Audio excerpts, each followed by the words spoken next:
hari ini ada sebuah tema yang menarik yang ingin saya sampaikan kepada Bapak Ibu, yaitu tentang 5 tanda kedatangan Tuhan Yesus pada kali kedua. Ya, 5 tanda kedatangan Tuhan Yesus pada kali kedua atau kedua kali. Ya, Bapak Ibu, Alkitab berkata dalam Wahyu pasal 22 ayat yang ke-7, satu ayat ini saja. Wahyu 22 ayat yang ke-7, sesungguhnya aku datang segera. Berbahagialah orang yang menuruti perkataan nubuat kitab ini. Bapak Ibu tahu bahwa kedatangan Tuhan pada kali yang kedua, sesungguhnya aku datang segera, berbahagialah orang yang menuruti perkataan nubuat kitab ini. Alkitab adalah kitab nubuatan, dan ada nubuatan yang sudah terjadi, ada nubuatan yang sedang terjadi, dan ada nubuatan yang akan terjadi. Salah satu nubuatan yang belum terjadi yaitu kedatangan Tuhan Yesus pada kali yang kedua. Dan Rasul Paulus sudah bicara ini 2000 tahun yang lalu. Bahkan 1 Tesalonika pasal 4 dijelaskan tentang rapture, tentang bagaimana tubuh fisik ini kita berubah, memakai tubuh kemuliaan, kemudian kita terangkat menyongsong Tuhan di awan-awan. Penjelasan hari pertama dan hari kedua kemarin, yaitu Bapak Dr. Karel dan Bapak Pendeta Dr. Yohanes menjelaskan dengan dasar-dasar kebenaran yang Bapak Ibu mengerti. Tapi malam ini saya mencoba menyampaikan dengan sangat simpel untuk Bapak Ibu mengerti, ya, bahwa ada 5 tanda kedatangan Tuhan Yesus pada kali yang kedua. Ya. Sekarang ini adalah hari-hari terakhir, dan orang berkata bukan cuma akhir zaman, tapi akhir dari akhir zaman. Kalau orang berkata akhir zaman, maka itu bicara tentang akhir dunia atau kiamat. Tapi kalau kita lihat dalam kitab Wahyu, maka itu ada prosesnya dari sangkakala pertama sampai sangkakala ke-7. Ya, ada prosesnya. Dan ada begitu banyak pengajaran tentang akhir zaman. Ada begitu banyak khotbah-khotbah tentang akhir zaman. Di malam hari ini ada beberapa hal yang saya mau sampaikan kepada Bapak Ibu, bahwa banyak saudara-saudara yang sungguh-sungguh percaya kepada Tuhan dan yang menanti-nantikan pernyataan atau kedatangan Tuhan pada kali yang kedua. Wahyu 22 ayat yang ke-7 ini mengatakan, lihat, aku segera datang. Tuhan berjanji kepada kita akan kembali datang pada kali yang kedua. Kemarin Bapak Ibu yang di grup School of Prayer dan Speak the Word, sudah saya rilis, sudah saya bagikan PPT ya, PowerPoint daripada Bapak Pendeta Dr. Yohanes. Bapak Ibu sudah lihat di situ penjelasan kapan rapture-nya, kapan kita masuk dalam masa tribulation dan sebagainya. Ya, apakah Tuhan Yesus sudah kembali? Ini pertanyaan yang sangat penting bagi kita semua sebagai orang Kristen. Bagaimana kita tahu bahwa Tuhan Yesus sudah kembali? Kan gitu kan? Pertanyaannya belum kembali, ya. Ya. Dan sebenarnya sekarang ini berbagai-bagai tanda kedatangan Tuhan Yesus pada kali yang kedua itu sudah terjadi, bahkan sudah Bapak Ibu sedang lihat hari-hari ini. Ya, tadi saya katakan sudah terjadi, sedang terjadi, dan akan terjadi. Beberapa tanda-tanda kedatangan Tuhan sedang terjadi hari-hari ini. Ya, tanda yang pertama, kedatangan Tuhan Yesus yang pertama adalah penampakan perang, kelaparan, dan gempa bumi. Penampakan perang, kelaparan, dan gempa bumi. Bapak Ibu perhatikan ya. Bapak Ibu bisa ikut melalui media sosial. Ya, perang, kelaparan, gempa bumi, di mana-mana kita lihat korban jiwa, korban harta, material, dan sebagainya. Ya. Dikatakan dalam Matius pasal 24 ayat 6 sampai ayat yang ke-8, Engkau akan mendengar bunyi-bunyi peperangan dan kabar-kabar tentang peperangan. Tapi janganlah engkau gelisah, karena semua hal itu harus terjadi. Tetapi itu belum kesudahannya. Berarti ini menjadi sebuah tanda. Kamu akan mendengar deru perang. Ya, hari-hari ini misalnya ada penumpukan ratusan ribu pasukan yang ada di perbatasan Rusia dan Ukraina atau Ukraina. Ya, kita dengar deru-deru perang akan terjadi peperangan Laut Cina Selatan. Kita dengar deru-deru perang. Dan Alkitab berkata begini, kabar-kabar tentang perang, tapi jangan gelisah, karena semua hal itu harus terjadi. Jadi ada hal-hal yang Bapak Ibu nggak bisa tolak dengan doa-doa penolakan, doa-doa tengking, ya. Karena Alkitab berkata harus terjadi. Makanya bahasanya lihat ya. Tetapi jangan engkau gelisah karena semua itu hal ini harus terjadi. Artinya tidak bisa ditolak. Harus terjadi. Tapi itu belum kesudahannya. Karena ini sebuah nubuatan yang sedang akan terjadi. Yang sedang terjadi atau akan terjadi. Karena bangsa akan bangkit melawan bangsa. Kalau Bapak Ibu perhatikan bahasa Yunaninya, sebenarnya dipakai etnos. Etnos itu suku melawan suku. Indonesia suku melawan suku. Nggak usah lihat di bangsa lain. Lihat di bangsa kita aja. Makanya ada banyak yang ditangkap sama pemerintah, kepolisian, karena isu SARA. Ya. Etnos melawan etnos. Kerajaan melawan kerajaan. Dan akan ada kelaparan, wabah, ya, virus COVID-19 ini wabah. Ya. Bukan cuma wabah, epidemi. Bukan cuma epidemi, pandemi. Kalau epidemi itu cuma satu regional. Tapi kalau pandemi itu sudah masuk dalam skala regional yang menyebar ke seluruh bangsa, all nation. Makanya COVID-19 bukan dibilang wabah, bukan dibilang epidemi, tapi pandemi. Ya. Dan Alkitab berkata begini, ini menjadi tanda kedatangan Tuhan pada kali yang kedua. Ya, bangsa akan bangkit melawan bangsa, kerajaan melawan kerajaan, dan akan ada kelaparan.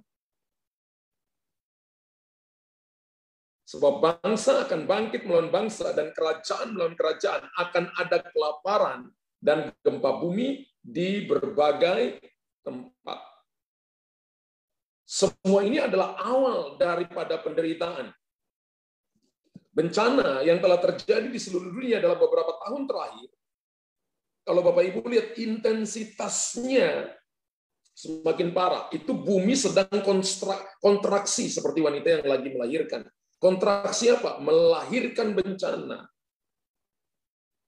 Karena dosa manusia. Yang mengerikan bagi manusia adalah gempa bumi, banjir, kekeringan, kebakaran hutan, kelaparan, wabah penyakit sering terjadi dan menyebar luas sampai hari ini. Karena kita ikut ibadah online seperti ini. Bahkan sekarang ini gereja belum masuk dalam new normal, tapi sesungguhnya kita masih ibadah pakai masker, masih ada social distance dan sebagainya karena pandemi. Dunia berada dalam keadaan yang tidak bisa ditebak, mudah berubah dan bergejolak. Peperangan, tindakan kekerasan, konflik regional, serangan teroris yang terjadi dan terus meningkat. Ya, contoh pada bulan April berapa tahun, 6 tahun yang lalu, 2015, 16 negara bagian di Amerika menemukan bahwa mereka terserang virus yang namanya flu burung. Dan para ahli mengindikasikan bahwa ini adalah wabah flu burung terburuk di Amerika Serikat. Ya, makanya ini disebut dengan ya epidemi. Dalam 30 tahun terakhir, Ya, terburuk dalam 30 tahun terakhir di Amerika maksud saya. Pada tanggal 25 April 2015, gempa bumi dengan kekuatan 8,1 skala Richter terjadi di Nepal Tengah, mengakibatkan kematian sekitar 9.000 jiwa dan 22.000 lainnya terluka. Saya mencoba untuk menampilkan data-data yang terjadi, jadi intensitas kontraksi bumi yang sudah tua ini untuk melahirkan ya bencana, sampar, peperangan itu intensnya semakin dekat ya. Ini adalah bencana alam terbesar yang melanda Nepal dalam lebih dari 80 tahun. Dari November 2015 hingga Juli 2016, Paris di Brussels dikatakan mengalami beberapa kali serangan teroris yang menyebabkan kematian sedikitnya 200 jiwa dengan lebih dari 700 orang terluka di Paris, di Swiss atau Brussels ya. Pada April 2016, India mengalami kekeringan terburuk selama 40 tahun terakhir yang menyebabkan lebih dari 300 juta jiwa berjuang mencari air minum yang memadai. 300 juta itu sebanyak penduduk Indonesia. Jumlah penduduk India 1,3 miliar. 300 juta itu sebanyak Indonesia. Kekurangan air minum, nggak punya air minum yang memadai. Dari tanggal 4 sampai 6 Februari 2017, karena salju tebal, terjadi serangkaian longsor salju di perbatasan Afrika, Afghanistan maksud saya, dan Pakistan, yang menyebabkan kematian lebih dari 100 jiwa. Yang mempengaruhi kehidupan sekitar 2.617 keluarga, sehingga total korbannya menjadi 15.702 juta, 2 jiwa maksud saya. Saat fajar tanggal 1 April 2017, banjir dan tanah longsor yang disebabkan oleh hujan lebat melanda Mocao. Mocao itu Kolombia, menewaskan sedikitnya 316 jiwa dan melukai 332 orang dengan 103 orang lainnya dinyatakan hilang. Ini adalah bencana terkait cuaca ketiga dalam sejarah Kolombia dan dianggap sebagai bencana terburuk yang pernah menimpa kota itu, Mocao itu, yang ada di Kolombia. Bapak Ibu perhatikan bahwa ini merupakan tanda pertama, penampakan perang, kelaparan, gempa bumi. Sudah terjadi atau belum? Di depan mata kita, sedang terjadi. Alkitab katakan itu. Ingat ya, bold ini ya. Kedatangan Tuhan nggak ada satupun yang tahu. Tapi tanda-tandanya Tuhan tulis kepada kita. Tujuannya supaya kita mempersiapkan diri. Oke? Yang mengerti katakan amin. 5 juta triliun kali. Tanda yang kedua adalah pemulihan Israel. Ya. Dikatakan dalam Matius pasal 24. Gambarnya boleh ganti ya. Ya. Dikatakan dalam Matius 24 ayat 32 sampai 33.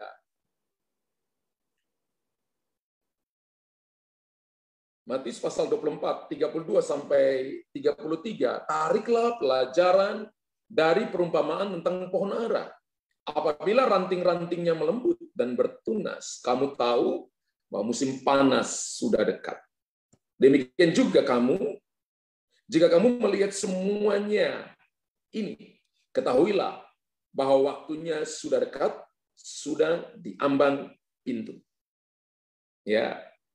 Seperti yang kita semua ketahui bahwa pohon ara yang mulai bertunas dibicarakan sehubungan dengan pemulihan Israel. Dan Israel dipulihkan pada tanggal 14 Mei 1948.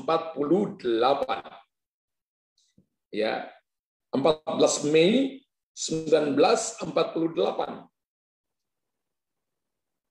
Kitab suci ini memberitahu kita dalam Matius pasal 24 tadi, ayat 32 dan 33 memberitahukan kepada kita. Dikatakan begini bahwa salah satu tanda kedatangan Tuhan adalah melihat Israel dipulihkan. Yang tadinya mereka di diaspora ke bangsa-bangsa, kemudian mereka pulang dan diakui sebagai satu bangsa. Pemulihan Israel, yang mereka sebut dengan diaspora, kembalinya Israel. Makanya nanti merdekanya tahun 67. Tapi mereka diakui sebagai satu bangsa 48 tahun 14 Mei 1948 itu. Dikatakan kitab suci ini memberitahu bahwa ketika kita melihat Israel dipulihkan, sang anak manusia berdiri di depan pintu. Makanya ada kalanya Tuhan Yesus bicara ini kan dalam perumpamaan. Ya, dalam perumpamaan untuk Bapak Ibu mengerti. Nah, kalau hitung 1948 sampai 2021 sekarang, ya, maka ini sudah 73 tahun. Lebih dari 70 tahun. Sekarang sudah 70 tahun, 73 tahun kalau sekarang. Sejak Israel dipulihkan. 70 tahun yang lalu, atau 73 tahun yang lalu, Alkitab berkata Tuhan sudah ada di depan pintu. Sekali lagi ini, bahwa ada kalanya nubuatan-nubuatan yang disampaikan Yesus harus diterjemahkan juga dengan nubuatan, tapi dasar Bible, dasar Alkitabnya harus kuat. Jadi kita nggak terjemahkan dengan ekstrim, akhirnya itu melenceng dari firman Tuhan. Tapi nubuatan harus diterjemahkan dengan nubuatan. Bapak Ibu harus minta roh nubuatan, penyingkapan akan firman untuk Bapak Ibu mengerti. Nah, sangat jelas bahwa tanda-tanda kedatangan Tuhan Yesus ini juga telah digenapi. Hari ini Israel sedang mempersiapkan diri untuk mereka mau membangun bait Allah. Sebab Israel tanpa bait Allah mereka bukan satu bangsa. Bangsa ini terkenal dengan bangsa yang taat beribadah. Ketika mereka beribadah, maka ada perlindungan. Ketika mereka jauh dari Tuhan, maka dihukum. Karena itu, mereka akan membangun kembali bait Allah ketiga. Dan mereka sudah mempersiapkan itu dengan sungguh-sungguh. Dalam anugerah Tuhan, saya ke Israel sudah 3 kali, Bapak Ibu. Dan selalu masuk di dalam terowongan di bawah. Ya, melewati terowongan di bawah. Tembus sampai di Santo Ana di belakangnya. Masuk dari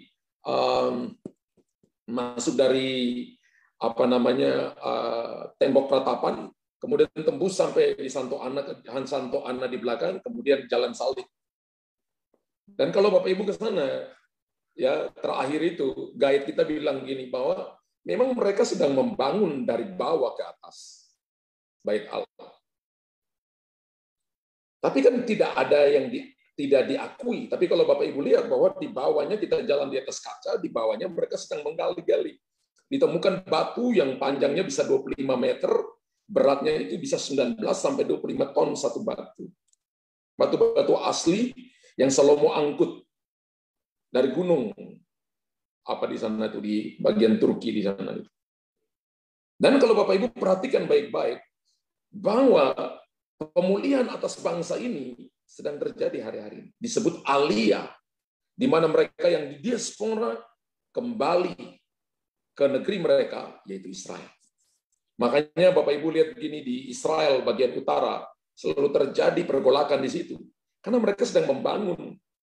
Kemarin saya dikirim video, mereka yang ada di India, mereka kembali dan disambut di bandara dengan tari-tarian. Kenapa? Karena mereka pulang. Di tes DNA ternyata mereka keturunan dari misalnya Ruben, keturunan Simeon, keturunan ini, kemudian mereka kembali.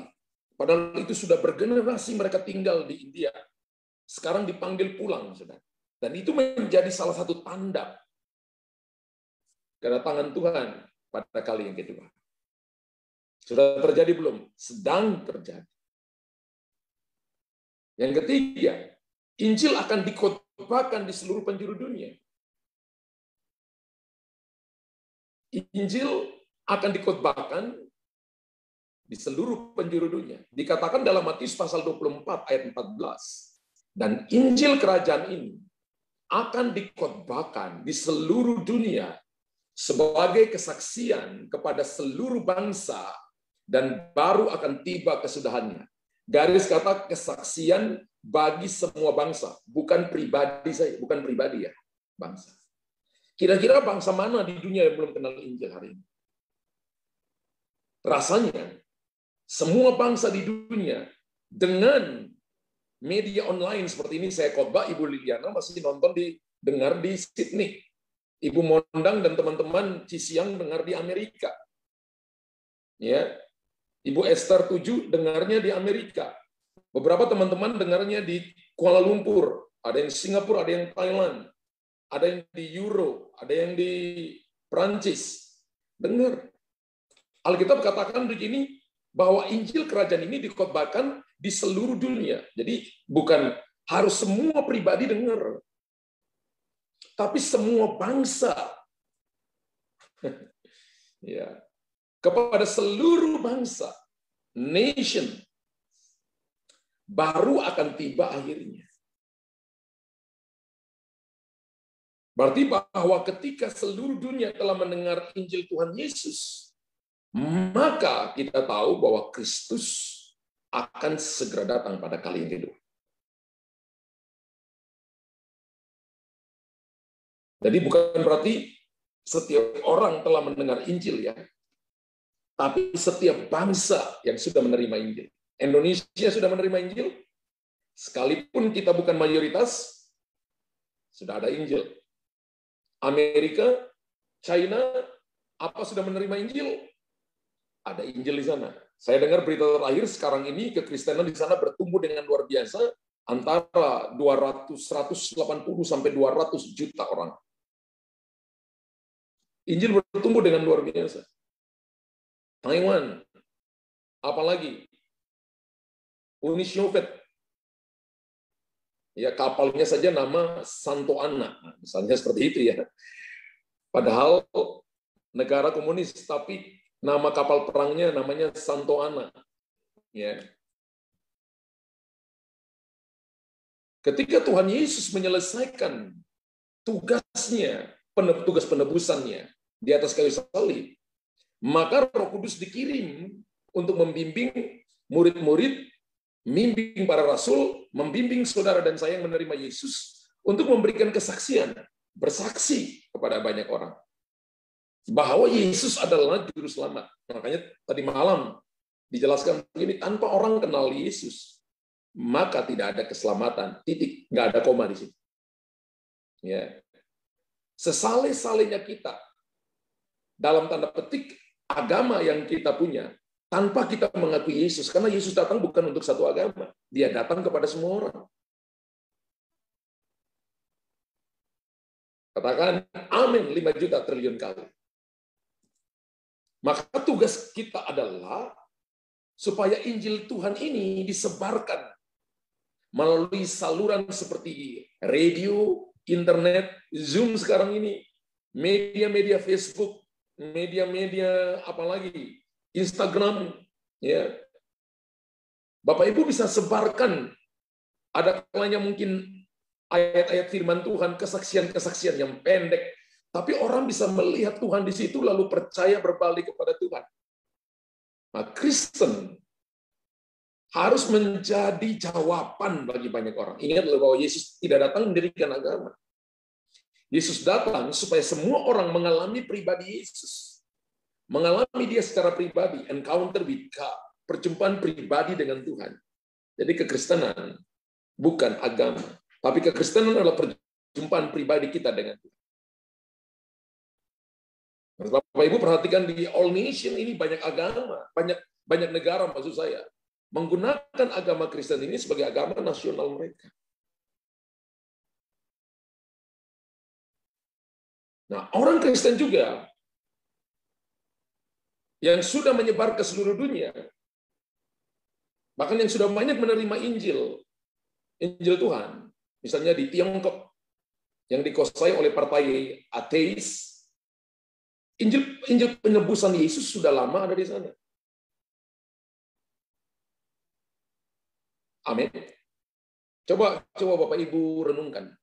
Kemarin Pak Iyo berkata, di Indonesia sekarang ada 20 suku yang belum dengar tentang Yesus. Bapak Ibu coba search di internet suku-suku mana aja. Karena bangsa bisa saja etnos. Ya, bukan nation, tapi etnos, suku. Ada mungkin suku-suku tertentu yang belum dengar Injil, berdoa supaya mereka dengar Injil. Amin. Dan apa yang terjadi? Kalau kita lihat Injil akan dikhotbahkan di seluruh penjuru dunia. Dulu kalau saya khotbah empat sisi gedung. Tapi ketika saya duduk di sini, teman-teman dari yang ada regional, bahkan yang ada di internasional, bisa mendengarkan berita Injil ini. Sehingga kita tahu ketika Injil dikhotbahkan di seluruh dunia, maka kita tahu juga itu adalah salah satu pertanda kedatangan Tuhan pada kali yang kedua.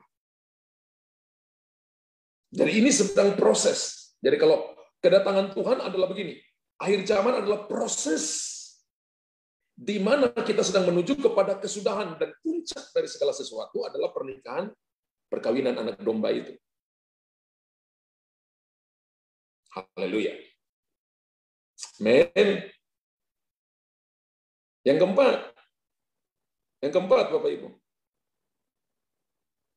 kedurhakaan akan bertambah banyak, dan kasih orang-orang percaya akan menjadi dingin.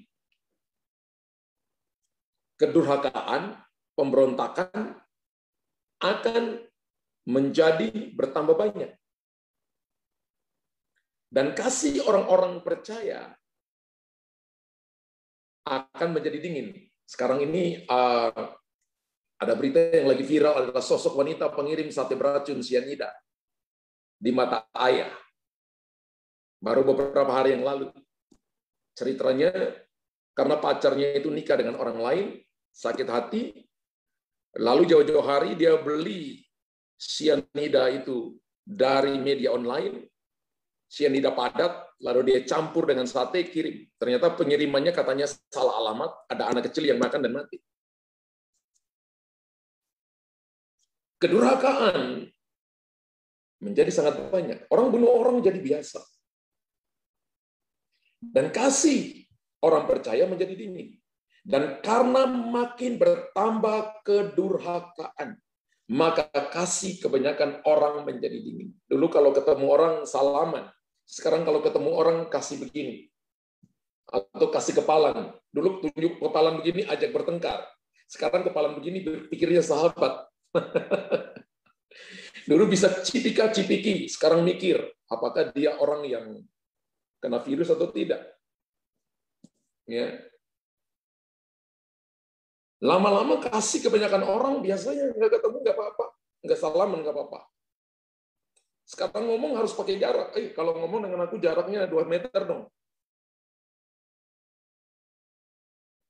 Semua yang terjadi ini, itu akan mengikis kasih. Karena kata kasih di situ, bukan phileo, bukan storge, bukan eros, tapi kasih di situ dipakai kata agapao. Berarti kasih yang Allah curahkan dalam hati orang percaya, tolong ditunjukkan Matius 24 ayat 12, menjadi dingin. Bahasa dingin, bahasa Yunani adalah pesugo. Bahasa Yunaninya pesugo. Pesugo itu apa? Beku, frozen, kaku, nggak ada kehidupan. Satu saat nanti Bapak Ibu akan lihat ini orang-orang percaya yang katanya tahu firman Tuhan, kasih Allah ada pada mereka, Yesus adalah kasih. Ketika lihat orang dalam penderitaan, mereka acuh tak acuh, masa bodoh. Pesugo. Tolong tunjukkan ayatnya ini. Matius pasal 24 ayat 12. Dan karena kedurhakaan akan bertambah banyak, kasih banyak orang menjadi dingin. Kasih di situ adalah agapao, dingin adalah pesugo. Jadi bukan eros, bukan storge, bukan phileo kasih di situ, tapi agapao. Agapao adalah kasih yang Allah curahkan dalam hati kita. Berarti ini adalah orang-orang yang sudah menerima Yesus sebagai Tuhan dan Juru Selamat. Kasih Allah ada pada mereka. Tapi karena begitu banyak kejahatan, begitu banyak problem kehidupan, begitu banyak ujian kehidupan, kasihnya jadi tambah dingin.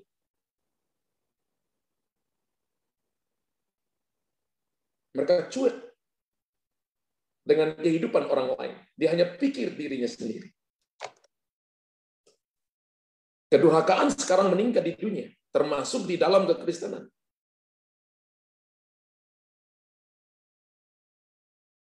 Bahkan salah satu hamba Tuhan, abad 20, Billy Graham berkata begini, gereja tanpa Roh Kudus tetap eksis 90%.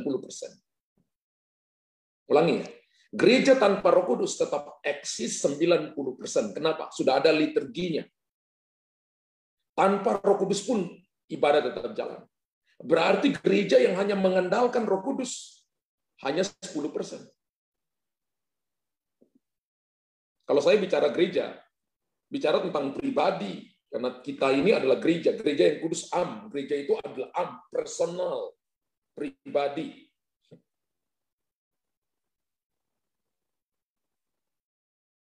Kedurhakaan meningkat, termasuk di dalam dunia kekristenan, bukan di dunia sekuler di luar, dunia kekristenan juga. Bahkan tanpa pekerjaan Roh Kudus atau kehadiran Tuhan, nggak apa-apa. Kita melayani tanpa berdoa, nggak apa-apa. Kita bekerja nggak usah doa, nggak ada, kita bisa putuskan sendiri. Jadi humanism, spirit of humanism, mulai masuk dan menggerogoti ya, kepercayaan yang hakiki, yang bernilai, sehingga membuat kasih jadi dingin. Meskipun beberapa orang tampak memiliki kepercayaan yang kuat, mereka masih berjalan di jalan duniawi. Contoh, pendambaan kekayaan tersebar luas di kalangan orang-orang percaya. Ya. Mereka mengejar cuma hanya hidup yang hedon, sekarang bahasa hedonisme, penampilan luar, tapi tidak membangun sesuatu dari dalam. Apa tidak boleh? Boleh, tapi itu bukan pengejaran utama. Tuhan melihat hati, manusia melihat apa yang di luar, melihat apa yang depan mata. Penampilan luar penting, tapi itu bukan terutama. Kita mengejar pekerjaan. Ya, segala macam barang-barang di gereja, mereka taruh yang lebih baik, tapi mereka tidak membangun rohaninya secara pribadi. Pengejaran terhadap bisnis, terhadap uang, melebihi pengejaran terhadap Tuhan. Jadi kasih kepada Tuhan itu sungguh dingin, membeku. Saya tidak katakan bahwa Bapak Ibu harus tidak boleh kerja, tidak. Itu tidak boleh kerja, tidak boleh makan. Tapi saya katakan mendudukan prioritas, memprioritaskan Tuhan lebih dari segalanya. Alkitab berkata, biarlah rohmu menyala-nyala, layani Tuhan. Betul? Tidak boleh dingin. Kalau siapa yang suam-suam dimuntahkan. Kan ayat Alkitab ada, kitab Wahyu. Jadi mereka hanya mengejar hal-hal yang cuma penampilan luar, hal-hal duniawi. Ini menjadi tanda penampakan bahwa kita sedang masuk pada tanda-tanda kedatangan Tuhan pada kali yang kedua. Mereka tidak berpikir bekerja untuk kerajaan Allah. Dan kita hanya terperangkap dalam jerat-jerat duniawi. Bahkan orang berkhotbah, ya, termasuk saya kan gembala ini. Orang berkhotbah hanya fokusnya cuma hanya pengetahuan, knowledge Alkitab. Teori-teori teologis Alkitab.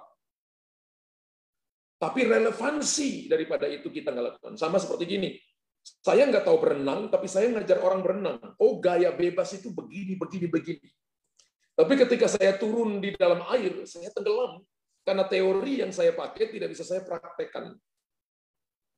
Nah, kebenaran nggak bisa seperti itu. Saya bisa kasih asumsi, spekulasi. Tapi yang disebut kebenaran ketika saya melakukannya. Itu tanda bahwa saya mengasihi Tuhan, mencintai Tuhan. Yaitu ketika kita melakukan perintah-perintahnya, kan itu dasarnya. Amin. Jadi ada begitu banyak orang yang tahu tentang firman Tuhan. Pengetahuan tentang Alkitab dia tahu. Teori-teori teologis dia tahu.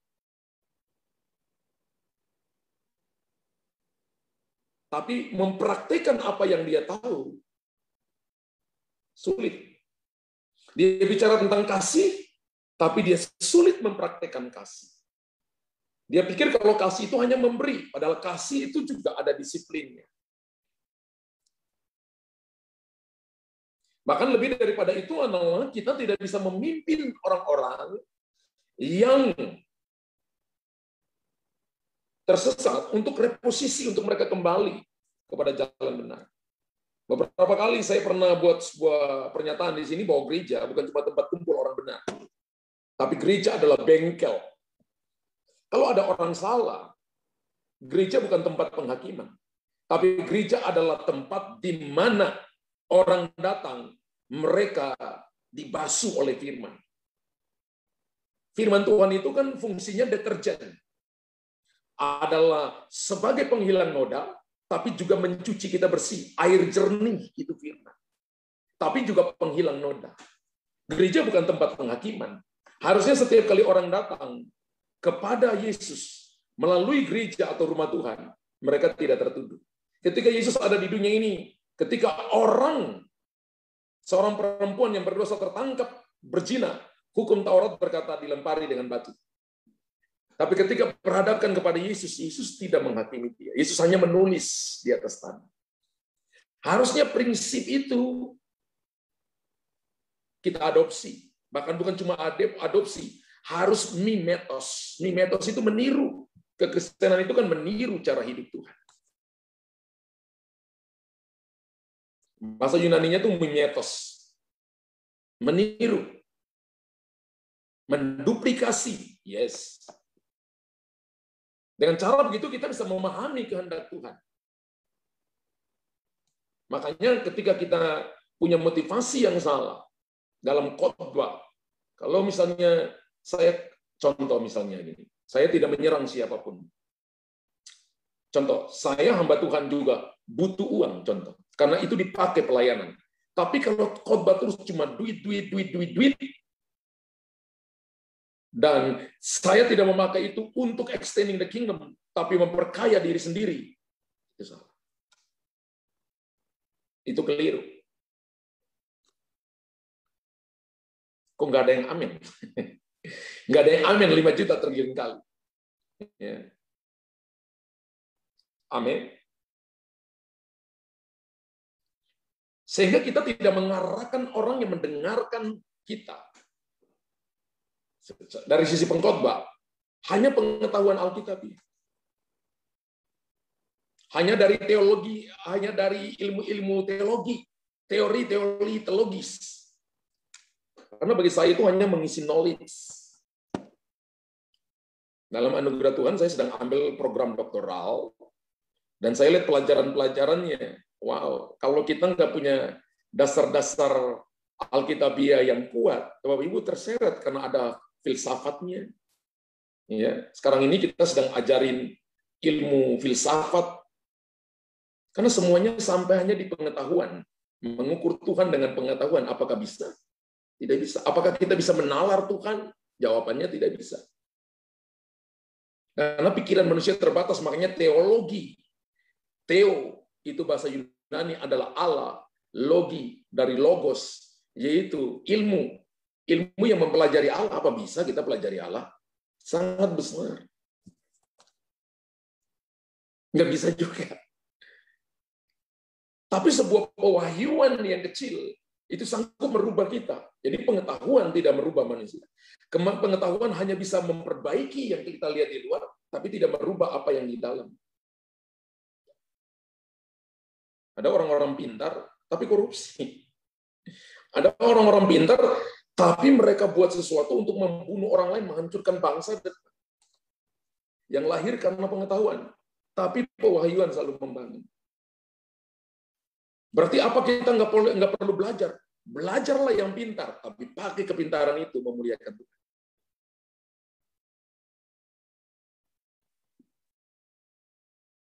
Amin. Yang setuju katakan amin 5 juta triliun kali. Bapak Ibu tegang ya. Ya.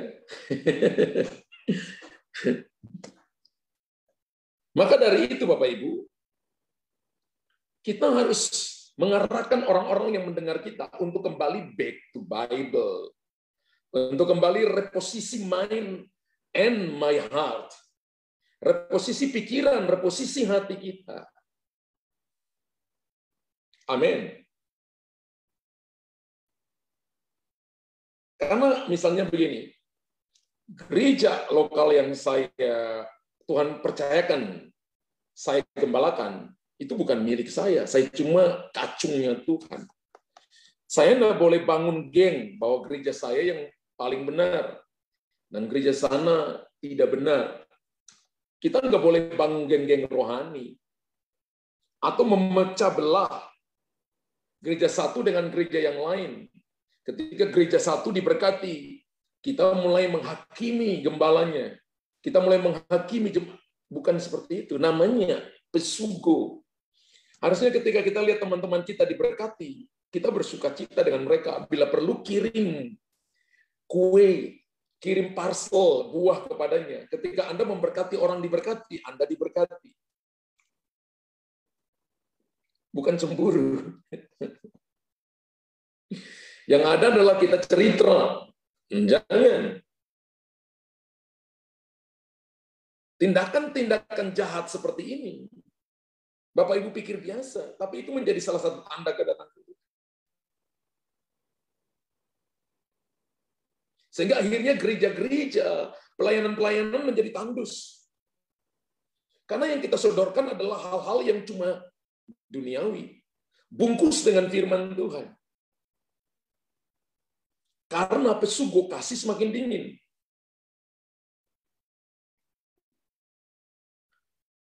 Hal-hal ini mau tidak mau membuat kita berpikir tentang akhir zaman. Ketika bait suci sepenuhnya dipenuhi dengan kemuliaan Tuhan, kemudian tampak tandus ketika dirobohkan batu-batunya.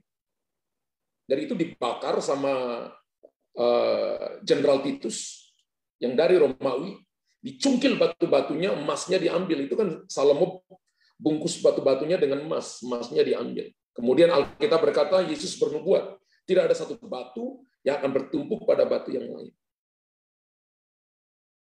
Menjadi reruntuhan dan menjadi tandus. Bahkan para imam memberikan persembahan yang buruk.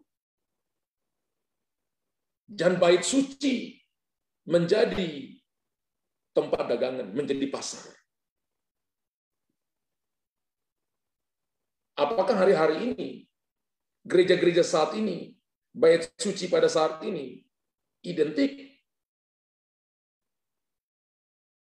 sama dengan pasar yang sekarang terjadi ketika Yesus marah waktu itu dan menyucikan bait Allah? Kalau sampai itu terjadi, maka tanggung jawab hari ini yang saya khotbahkan juga untuk diri sendiri. Sebab kalau tidak berjaga-jaga, tidak jaga hati, kita bisa terperosok ke dalamnya. Amin. Enggak ada yang hebat. Yang hebat cuma Tuhan Yesus. Kalau sampai kita dipakai Tuhan, itu kasih karunia. Kalau sampai kita diangkat Tuhan, diurapi oleh Tuhan, saya cuma hamba yang tidak berguna. Hati-hati dalam sebuah tingkatan, kita nggak bisa tahu mana Musa, mana Tuhan. So, semua yang dilakukan Musa, seperti semuanya menghasilkan mujizat. Tapi di hukum Tuhan tidak boleh masuk ke tanah Kanaan. Kanaan bukan sorga. Tapi Kanaan adalah tempat di mana seluruh potensi ditarik keluar. Saya nggak mau seperti itu. Saya nggak mau seperti itu.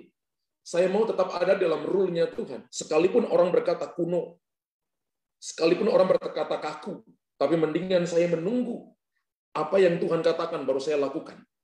Sebab mungkin orang berjalannya sudah 10-20 tahun, dan kita kelihatan terlambat, tapi satu ide dari Tuhan akan membawa kita lebih cepat sampai dari orang yang berjalan 20 tahun. Saya percaya itu. Amin. Sehingga kita menjadi selaras dengan Tuhan. Hal yang keempat ini, bagi saya ini hati-hati banget. Karena ini menyangkut orang-orang percaya. Ya. Ada orang yang khotbah di atas mimbar, tapi masih sakit hati sampai hari ini. Ada orang yang khotbah di atas mimbar, bicara tentang kasih, bicara tentang worship, penyembahan, tapi ketemu orang bisa nggak kenal sama-sama hamba-hamba Tuhan. Sepertinya nggak kenal orang seperti itu. Saya beritahukan kepada saudara begini, tugas kita bukan menghakimi, tapi mengingatkan boleh, menasehati boleh. Kalau Anda tahu seseorang salah, maka jangan diumbar. Tapi Bapak Ibu ketemu secara pribadi. Prinsip 4 mata, nggak mau dengar panggil saksi, kemudian lihat dia sebagai orang yang tidak kenal Tuhan, ketika dia tidak mau mendengarkan nasihat saudara. Itu tanda bahwa Bapak Ibu rohnya bernyala-nyala. Tapi kalau masa bodoh, kok belum mati ya? Itu pesugo. Itu pesugo. Ya, itu namanya kasih yang sudah menjadi dingin. Ya, hati-hati Bapak Ibu. Ya, mungkin Bapak Ibu tanya, ada yang tanya, berarti Bapak tidak perlu duit? Siapa bilang pendeta? Pendeta enggak butuh uang untuk pelayanan. Tapi bukan berarti uang segalanya. Kita harus jujur dengan hati kita dengan Tuhan. Amin. Ini penting. Yang kelima, yang terakhir, penampakan Kristus palsu dan nabi palsu. Penampakan Kristus palsu, nabi palsu. Markus 13 ayat yang ke-6.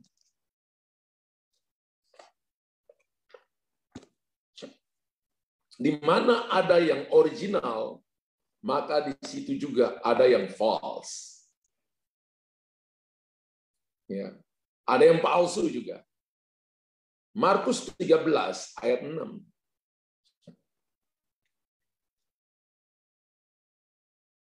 Ayatnya keluarin.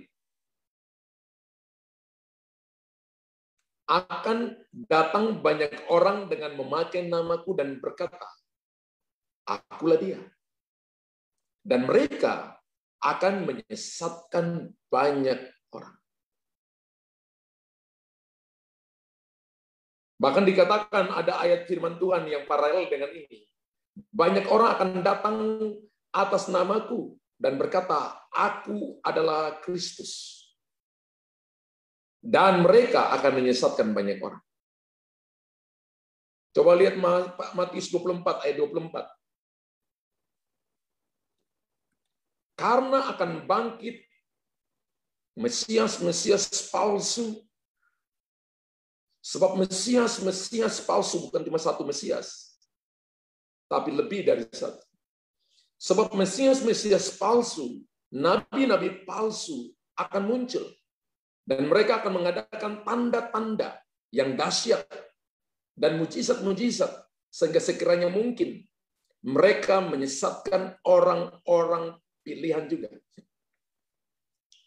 Tuhan Yesus memberikan salah satu tanda bahwa sebelum kedatangannya pada kali yang kedua akan muncul Mesias palsu, nabi-nabi palsu.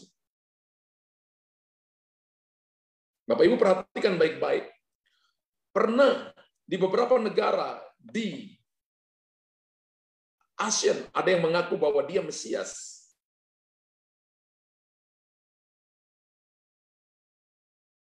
Saya baca ada yang di Tiongkok, ada yang Korea, ada yang Jepang mengaku bahwa dia adalah Mesias. Mereka menyebut diri mereka Kristus. Dan bukan hanya mencoba mengaku-ngaku dengan nama Yesus, tapi mereka juga mencoba untuk meniru tanda-tanda keajaiban Tuhan Yesus. Contoh, berjalan di atas air. Mereka niru. Menyembuhkan orang sakit, mengusir iblis, mereka lakukan itu. Tapi Bapak Ibu akan tahu mana asli, mana palsu. Mau tahu anak Tuhan asli, palsu itu bisa dilihat, ciri-ciri bisa dilihat. Bukan dari banyak tahunya firman, bukan. Tapi lihat dari buahnya. Matius pasal 3 kan? Dilihat dari buahnya, sifat dan karakternya. Galatia pasal 5, 19-20 itu karakter atau sifat? Ayo, jawab. Buah-buah roh itu sifat atau karakter? Ayo, Bapak Ibu, tulis di kolom komentar. Buah roh itu sifat atau karakter? Ada yang bilang karakter. Ada yang bilang sifat. Karakter. Karakter. Sifat. Yang mana yang benar? Bapak Ibu bingung ya? Ya. Buah roh itu sifat. Karakter itu yang ada di mana? Matius pasal yang kelima. Khotbah Yesus. Itu karakter. Sifat itu akan membentuk karakter. Sifat baik, kumpul jadi satu, jadi karakter yang baik. Sifat jelek, kumpul jadi satu, jadi karakter jelek. Buah roh adalah sifat. Jadi sifat buah roh itu adalah kasih, sukacita, damai sejahtera. Sedangkan ketika Bapak Ibu murah hati, berbahagialah orang yang murah hati, berbahagialah orang suci hatinya, maka itu sudah bicara tentang karakter. Itu sudah kumpulan sifat, ada banyak elemen yang diinfuskan ke situ.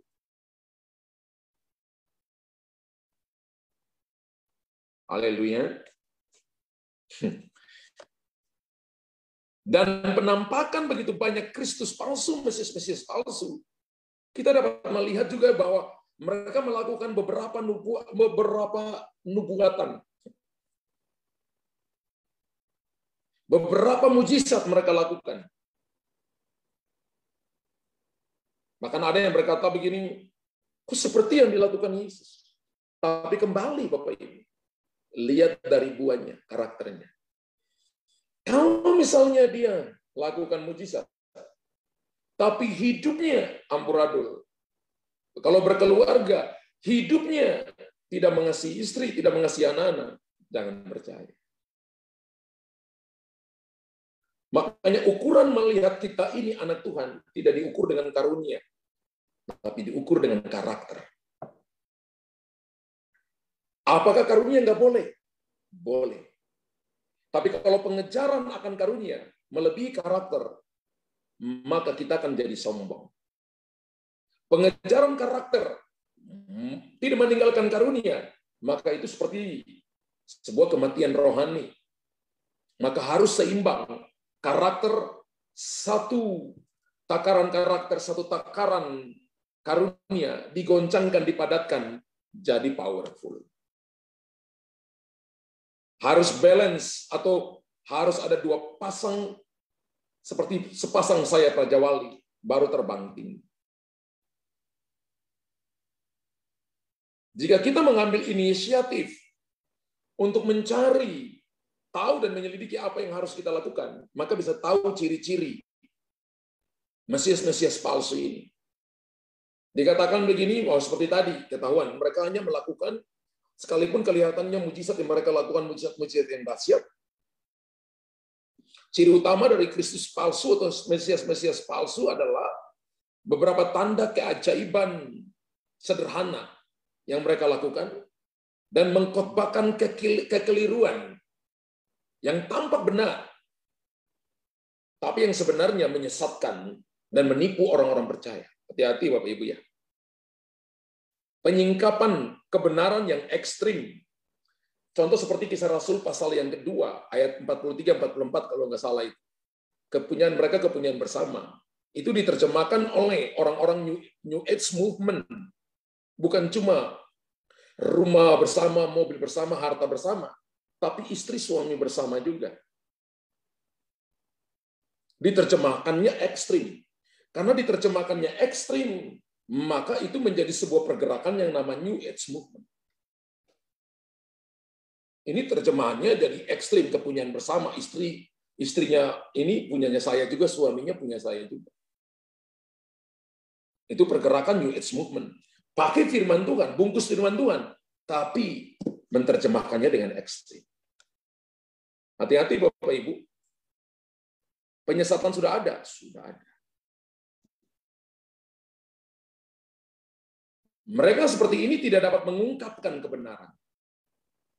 Bahkan untuk menyelesaikan masalah, terkait dengan kehidupan manusia, entah dosa, entah keterikatan, dan sebagainya, mereka nggak bisa lakukan itu. Karena mereka cuma pikir aku keuntungan sendiri. Jadi esensi dari Kristus palsu adalah roh-roh jahat, roh-roh yang keji, yang tidak memiliki kebenaran menguasai mereka. Ingat bahwa kita harus tahu bahwa setan itu dari surga. Setan itu tahu firman tapi tidak melakukan firman. Setan itu baca firman, renungkan firman tapi tidak melakukan firman. Jadi kalau orang Kristen baca firman, merenungkan firman, tidak melakukannya, sama dengan membaca firman, merenungkan firman, melakukan firman disebut orang bijaksana. Tapi kalau baca firman, merenungkan firman, tidak melakukan firman, sama dengan setan. Bapak Ibu tulis di kolom komentar, saya bukan setan. Saya anak Tuhan. Haleluya. Amin. Ini bahaya. Tahu firmannya banyak, melakukannya mana? Enggak. Ayo ngampuni. Dia yang salah. Aku yang benar. Dia harus datang cari saya. Dia nggak tahu siapa saya. Bapak Ibu aja nggak tahu siapa diri Bapak Ibu. Mau nuntut orang nggak tahu diri Bapak Ibu. Bapak Ibu aja nggak tahu diri. Gimana mau suruh orang untuk tahu diri Bapak Ibu? Kan begitu kan? Mendengar, melakukan bijaksana. Mendengar, tidak melakukan bodoh. Nah, bagaimana kalau sebelum mendengar sudah melakukan? Itu namanya idiot namanya. Belum dengar sudah lakukan.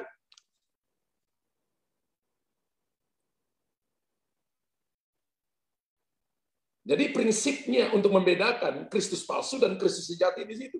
Yesus mendengar, melakukan apa yang Bapa lakukan, dia lakukan. Kristus palsu hanya tahu, hanya renungkan, tidak lakukan. Hanya ngajar, tapi tidak menyentuhnya. Nah, saya ajarin Bapak Ibu, ketika Bapak Ibu dengar khotbah, maka ada 4 kategori besar ini. Asumsi, spekulasi, fakta, kebenaran. Asumsi, spekulasi mungkin dia baca buku, dia tahu banyak, tapi dia tidak pernah mempraktekkannya. Contoh, dia ngajar tentang kesembuhan, tapi nggak pernah doain satu orang pun sembuh. Atau tidak pernah mendoakan orang. Kalau pernah doakan orang tidak sembuh, itu kan kedaulatan Tuhan. Tapi kalau tahu tentang pelajaran kesembuhan, tapi tidak pernah doakan orang, ya asumsi spekulasi.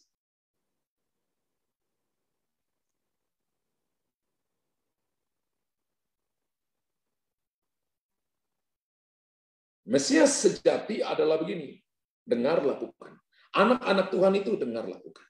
Saya percaya saya sedang berbicara kepada orang-orang yang dengar, lakukan, supaya tidak mudah ditipu. Untuk mengetahui secara spesifik perbedaan antara Kristus palsu dan Kristus sejati, yaitu mereka tidak memiliki buah roh, tapi sebaliknya buah daging yang mereka hasilkan. Nah, dari fakta-fakta yang saya sodorkan kepada Bapak Ibu, kita bisa melihat bahwa Tuhan Yesus ya akan datang kembali pada kali yang kedua. Dan Bapak Ibu akan menyambutnya. Bahkan kita bisa mendengarkan suaranya. Yohanes 10 ayat 27 berkata begini, domba-dombaku mendengarkan suaraku, dan aku mengenal mereka, dan mereka mengikuti aku. Bapak Ibu bisa tahu, bisa ada kesaksian dalam roh. Apakah Pastor Luther ini khotbah untuk diri sendiri, untuk cuma pendonyolan diri, untuk terkenal, ataukah memuliakan Tuhan? Bisa kerasa dalam roh. Dan Bapak Ibu bisa rasa sendiri. Ini pure murni ataukah ada motivasi yang lain? Bisa rasa. Ataukah punya roh untuk menguasai orang lain, atau punya roh sihir untuk nanti menaklukkan orang lain? Bisa rasa. Domba-dombaku mendengarkan suara. Dan aku mengenal mereka. Dan dikatakan mereka mengikut aku. Wow. Matius 5 ayat 3 dan 8 diberkata gini, diberkatilah orang yang miskin di hadapan Allah. Miskin dalam roh kalau terjemahan yang lain ya. Karena kerajaan sorga adalah milik mereka. Karena mereka yang punya kerajaan sorga. Orang miskin di sini itu artinya punya apa-apa, tapi tidak merasa punya apa-apa. Itu miskin dalam roh. Amin. Berbahagialah orang yang miskin di hadapan Allah. Kata berbahagia di sini pakai kata makarios. Kemudian dapat produk kecantikan Bapak Ibu namanya Macarizo. Ada di sini katanya. Yang pakai produk kecantikan Macarizo boleh angkat tangan. Nah, dari kata ini. Kata Makarios itu artinya bahagia dari dalam yang tidak terpengaruh faktor apapun. Dia tidak terpengaruh, lagi punya uang banyak, kedudukan, kehilangan, nggak terpengaruh. Karena bahagianya yang Tuhan taruh. Miskin artinya punya apa-apa, tapi merasa tidak punya apa-apa, miskin dalam roh. Dia akan memiliki kerajaan surga. Ayat yang ke-8, diberkati orang yang suci hatinya, karena mereka akan melihat Tuhan. Berbahagialah orang yang suci hatinya, karena mereka akan melihat Tuhan. Suci hati ini motivasinya benar. Hanya Tuhan, Jesus be the center. Hatinya cuma kalau dibelah, cuma ada Yesus. Yang lain itu bonus. Tulis di kolom komentar, kalau hatiku dibelah, hanya Yesus, yang lain bonus. Amin. 10 juta triliun kali. Amin. Dan saya percaya Tuhan itu setia. Dan selama kita memiliki hati yang mencari Dia secara aktif, melidiki firman-Nya, memperhatikan tanda-tanda kedatangannya, mendengar sungguh-sungguh suara Tuhan, maka Tuhan pasti akan membimbing kita untuk mengenali tanda-tanda yang sedang terjadi, yang akan terjadi, mempersiapkan kita untuk kedatangannya pada kali yang kedua.